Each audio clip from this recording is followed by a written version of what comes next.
20세기 일본의 정치 철학자인 남바라 시게루는 국가와 종교라고 하는 그의 저서에서 다음과 같이 이야기했습니다.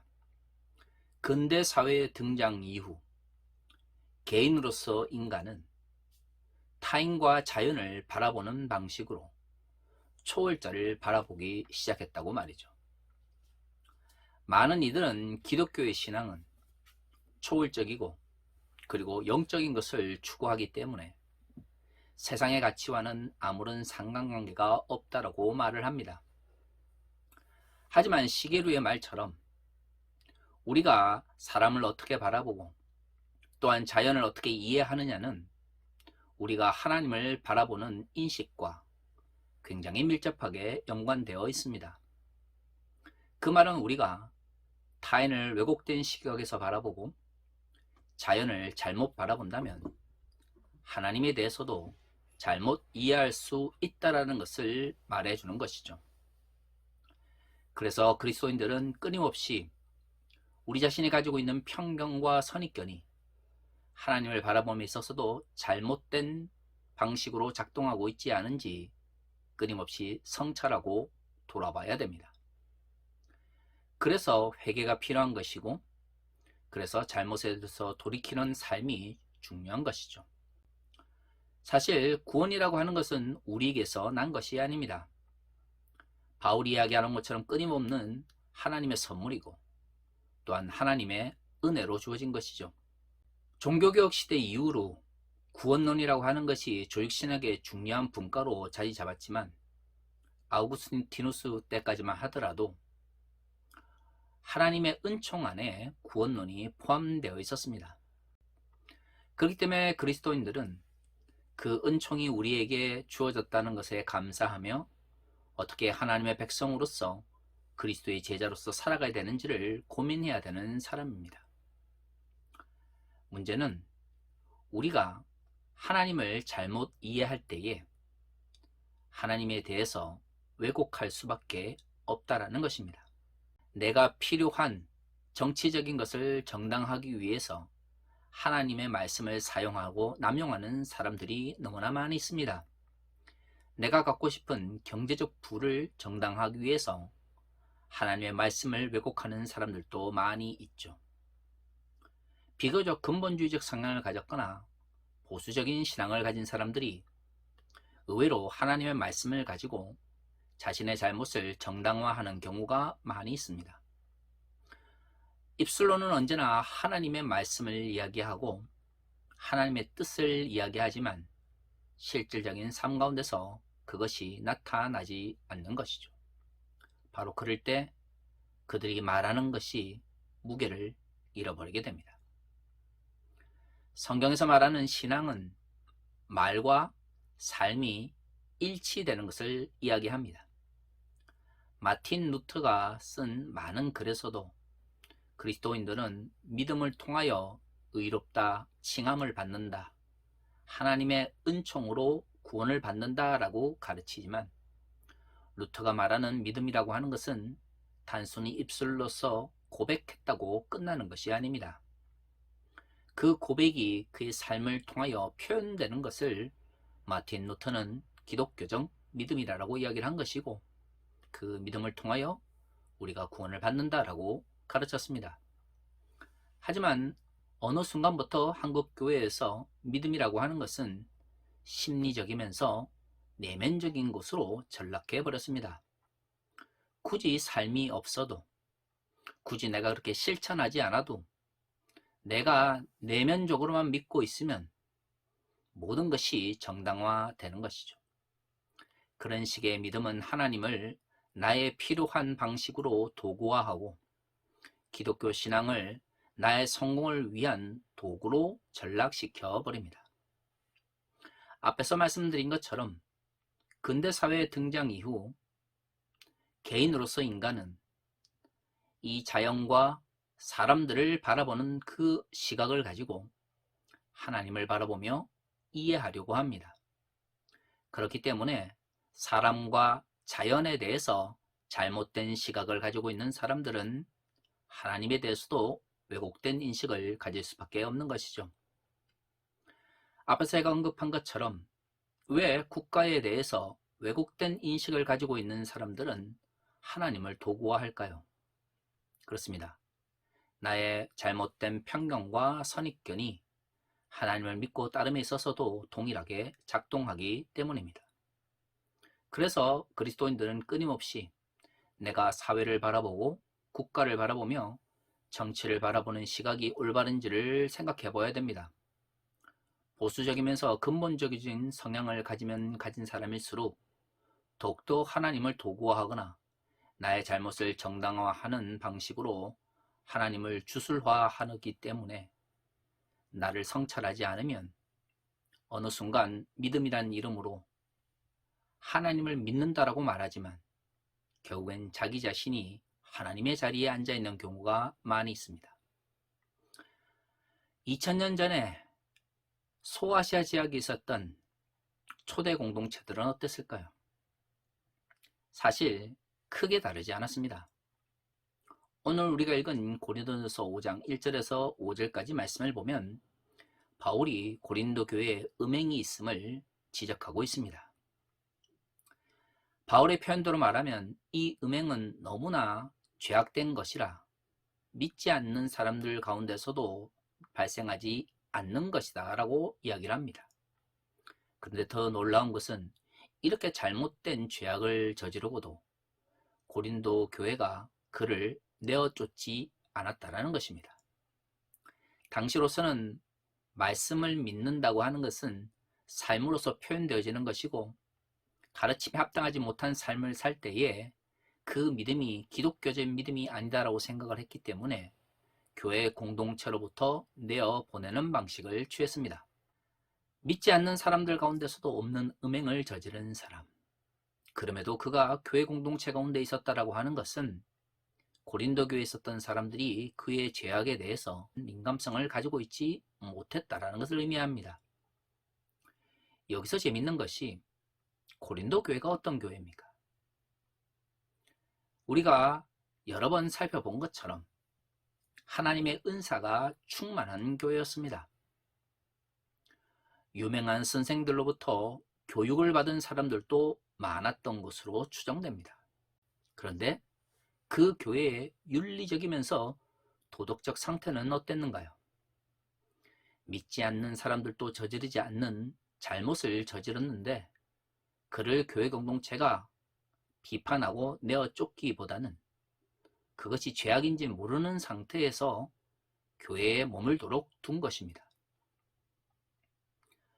여기서 우리가 알 수 있는 것은 아무리 훌륭한 선생으로부터 복음을 듣고 교육을 받아도 아무리 하나님의 은사가 많이 나타나도 그 믿음이 삶으로 표현되어지는 것이 전혀 다를 수 있다는 것입니다.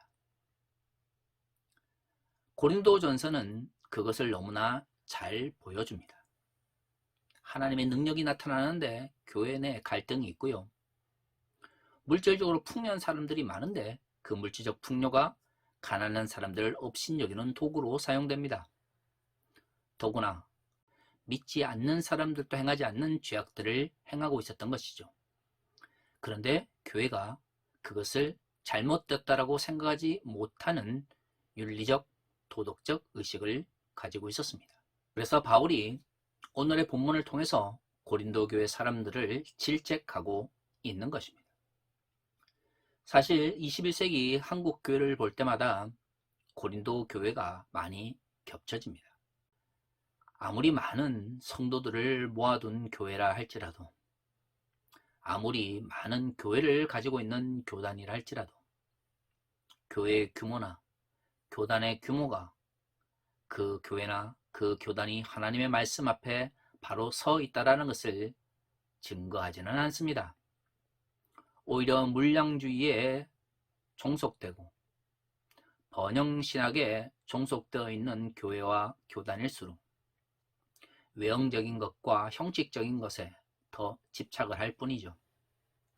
그러한 교회와 교단은 점점점 하나님의 말씀으로부터 멀어지는 것을 우리가 실제로 느낄 수가 있습니다.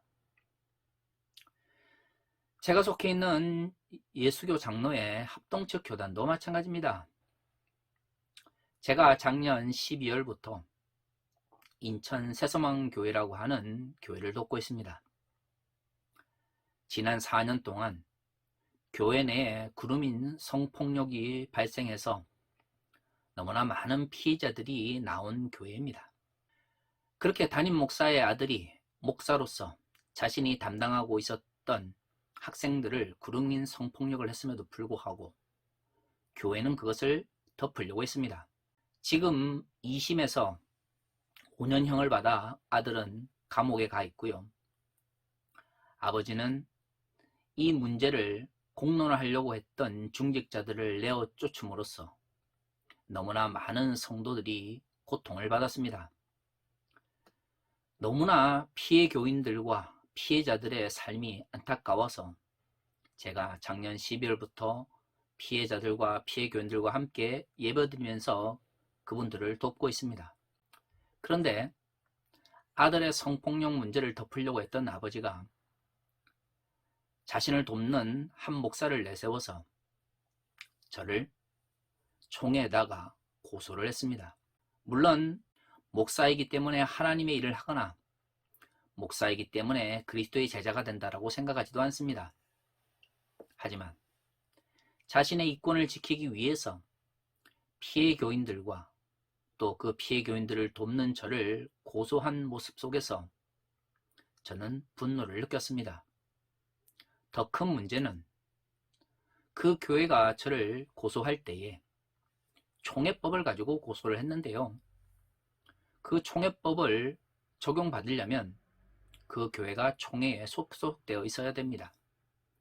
4년 전에 그루밍 성폭력이 발생하고 그 아버지 목사가 인위적으로 교단을 탈퇴하고 나서 거의 3년 가까이 다른 교단에 있다가 작년 8월에 다시 교단에 들어오겠다고 신청을 했다고 합니다. 그리고 올해 1월에 총회 임원회에서 그 목사를 받아주지 않는 대신 교회를 받아주기로 결정을 했다고 합니다. 세상에, 저는 그 소식을 고소장을 받고 나서야 알았습니다. 무엇입니까? 교단과 그리고 지금 인천 새서망교회를 받아준 경기 중부노회가 불법으로 일을 처리한 것이죠.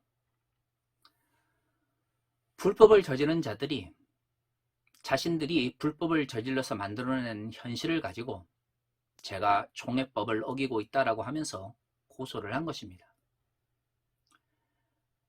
잘못된 목사들의 행태를 바로잡기보다 거기에 동조했던 경기 중부노회와 예장합동 측 총회 임원회에 묻고 싶습니다. 그렇게 불법을 저지르고도 부끄럽거나 하나님의 심판이 두렵지 않습니까? 불법을 저지르는 것에 아무런 양심을 같이 느끼지 못하는 그 믿음은 과연 기독교적 믿음이라고 말할 수 있을까요? 저는 피해 교인들을 돕는 일에서 물러날 생각이 없습니다. 왜냐하면 저는 잘못한 것이 없기 때문입니다. 왜 피해 교인들이 불법을 저지른 목사들의 잘못 때문에 또다시 눈물을 흘려야 합니까? 가해자 편에 서서 그 가해자 목사를 지지하거나 돕는 교인들과 그리고 그들을 돕는 목사들이 잘못된 것이며 부끄러움을 느껴야 하는 사람들도 바로 그 사람들입니다. 아무리 교단이 크고 아무리 교회가 유명하면 무엇하겠습니까? 그 삶 가운데, 그 교단의 운영 가운데 하나님의 정의가 나타나지 않고 오로지 세상에 불의만이 나타나는 그곳은 교회나 교단이라 말할 수가 없는 것입니다. 그래서 저는 끝까지 불법과 싸워 나갈 생각입니다. 물론 교단을 대상으로 또 다른 노예를 대상으로 싸우는 것이니 잘못하면 제가 목사직을 잃을 수도 있습니다. 하지만 목사직이 그렇게 중요한 것입니까? 불법과 타협하면서까지 지켜야 될 직분이라 저는 생각하지 않습니다. 하나님의 나라의 가치는 목사의 직분을 통해서 이루어지는 것이 아니라 그의 삶을 통해서 이루어지니까 말이죠. 고린도 교회의 이러한 불의한 모습이 21세기 한국 교회에서 반복되는 것이 너무나 안타깝습니다. 하나님의 은사가 나타나고 유명한 사람들부터 교육을 받으면 뭐하나요? 믿지 않는 사람들도 행하지 않는 음행과 죄악을 행하고 또 그 죄악을 행함에도 불구하고 교회가 그것이 잘못되었다고 느끼지 못하고 있는 것이 고린도 교회의 현실입니다. 그것은 질책받아야 되며 비난받아야 됩니다. 21세기 한국교회는 어떤가요? 특히 제가 소속되어 있는 예장 합동측 교단은 어떻습니까? 목사들이 불법을 저지르면 교단 임원들은 당연히 그것을 바로 잡으려고 노력을 해야 되는데요. 그 작은 이권에 휩싸여서 불법에 동조함으로써 결국에는 구름인 성폭력으로 눈물 흘렸던 피해자들과 피해 교인들에게 다시금 상처를 주고 있습니다. 경기 중부 노예도 마찬가지입니다. 노예 소속 목사가 정의롭지 못한 일을 하고 피해자들보다 가해자의 편에 서서 이권을 탐한다면 바로잡는 것이 노예의 존재 의미가 아닙니까? 어떻게 불법을 행하고 자신의 이해관계에 따라 움직이는 목사를 노예와 총회가 바로잡지 못하나요? 과연 그러고도 노예와 총회가 존재의 의미가 있다고 말할 수가 있습니까? 노예와 총회가 힘있고 돈 있는 목사들의 이권을 지켜주며 그들의 기득권을 지켜주는 것이 존재의 이유입니까? 그것은 이미 교회나 교단이 아닙니다. 그것은 이해관계에 따라 이익에 따라 움직이는 이익 집단일 뿐이죠. 저는 끝까지 싸우려고 합니다. 기도하며 하나님의 인도하심을 간구할 것입니다. 그래서 무엇이 올바른 것인지 무엇이 틀린 것인지를 분명히 하려고 합니다. 오늘의 말씀을 읽으면서 저는 생각했습니다. 능력이 많이 나타나고 유명한 사람부터 교육을 받은 것이 중요한 것이 아니라 하나님의 말씀대로 살아가는 삶이 더 중요하다는 것을 말이죠. 노회, 교단, 총회, 그것보다 더 중요한 것은 그 가운데 하나님의 정의와 하나님의 가르침이 나타나고 실천되어지는 거냐 하는 것입니다. 목사들이 모여있는 노회와 총회가 오히려 목사들의 이권을 위해서 존재한다면 그런 노회와 총회는 하나님의 나라의 가치와는 아무런 관계가 없는 이익 집단일 수밖에 없는 것입니다. 하나님께서 그들을 심판하실 것이며 또한 징계하시고 또한 질책하실 것입니다. 제게는 그런 확신이 있습니다. 그래서 불법이나 불의와 타협할 생각이 없는 것이죠. 사랑하는 성도 여러분, 우리가 살아가면서 기독교적 믿음이라고 하는 것을 어떻게 정의하실 것인가요? 그렇습니다. 우리의 입술로 고백되어지는 것과 우리의 삶이 일치될 때에 비로소 우리는 그것을 기독교적 믿음이다라고 말할 수가 있을 것입니다. 하지만 내가 사람을 바라보고 세상을 바라보고 사회와 국가를 바라보는 잘못된 시각으로 성찰하지 않고 돌아보지 않는다면 결국에는 하나님은 우리를 구원하시고 세상을 창조하신 위대하신 그분이 아니라 우리의 이권을 지켜주며 우리의 잘못을 정당화해주는 도구로 전락할 수밖에 없습니다. 그래서 우리가 끊임없이 성찰하고 우리 자신을 돌아보아야 하는 것이죠. 이제 우리가 해야 되는 것은 무엇입니까? 내가 사람들에 대해서, 세상에 대해서, 이 땅에 대해서 혹시 왜곡된 생각을 가지고 있지 않은지를 돌아보는 것입니다. 그리고 그러한 끊임없는 성찰 가운데 하나님의 나라의 가치를 위하여 달려가기 위하여 노력하는 자세가 우리의 삶 가운데 필요합니다. 그러한 삶을 살아갈 때에 비로소 우리의 고백은 우리의 삶을 통하여 실천될 수 있는 것이죠. 기억하십시오. 아무리 은사가 많이 나타나고 아무리 유명한 사람들로부터 교육을 받았다 할지라도 믿지 않는 자들보다 더 많은 죄악을 저지르면서 거기에 대해서 양심의 가책을 느끼지 못하는 이들은 바울의 질책처럼 하나님의 질책을 받을 수밖에 없다라는 것을 말이죠. 그것이 우리 그리스도인의 윤리적 삶의 첫 번째 명제가 되기를 바랍니다. 다 같이 기도하겠습니다. 사랑의 아버지 하나님 감사합니다. 우리의 삶 가운데 함께 하옵소서. 진리를 쫓아 살아갈 수 있도록 하시고 우리의 입술의 고백과 우리의 삶이 일치되게 하옵소서. 하나님의 나라의 가치가 우리의 삶 가운데 실현되어지는 삶을 살아가게 하옵소서. 예수님의 이름으로 기도합니다. 아멘.